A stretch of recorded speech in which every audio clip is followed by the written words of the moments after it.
Talk recipes, you're better at cooking than you think. Today we're talking about pesto, because you can learn all about interchanging ingredients very easily using pesto. Traditional pesto, pesto alla genovese, basil, pine nuts, parm, you know all about it. But you can start swapping out the nuts, the cheese, the herb that you use, and you can have all different variations. True authentic is going to be the OG recipe. Everything else is just some sort of bastardized version, but hey, they're delicious and they're great ways to use things in your fridge. So let's break into it. Today, I'm going to use radish tops and carrot tops because I have them. Of course, you could use basil, you could use parsley, you could use cilantro, you could use any herb that you got. You can mix it with a bit of spinach. The point here, look at what's in your fridge and use that first. Next up, and this is the second part of the lesson, we're going to talk a little bit more about umami.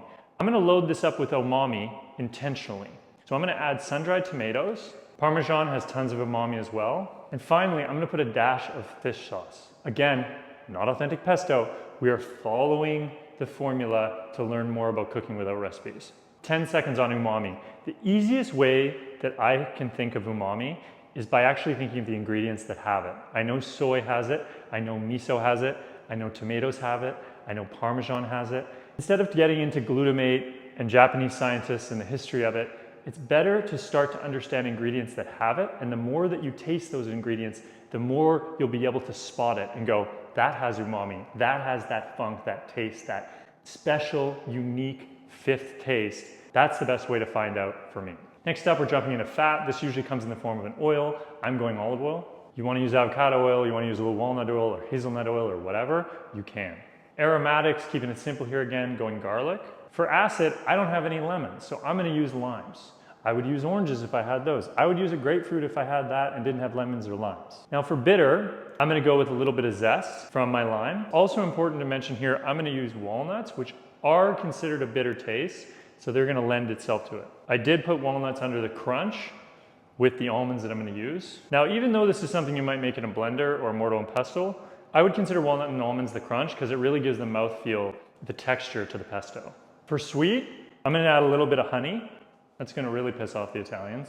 And salt, I'm adding sea salt. So I just want to review here. I've added a lot of things to show you different edits. I've added a lot of umami ingredients to really give it a kick, but also show you ways to incorporate unconventional products like fish sauce into this. But generally speaking, any cheese, any nut, any herb, a little bit of acid, a little bit of garlic, a couple other things, and you're going to have yourself a pesto. Such a great way to attack the stuff in your fridge.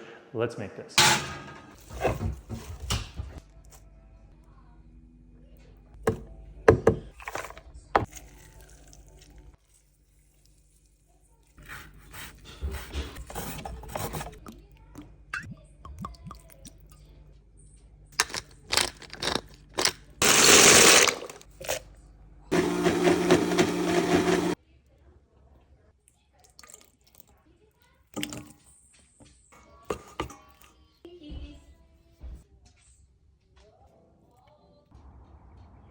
Cooking without recipes energizes you.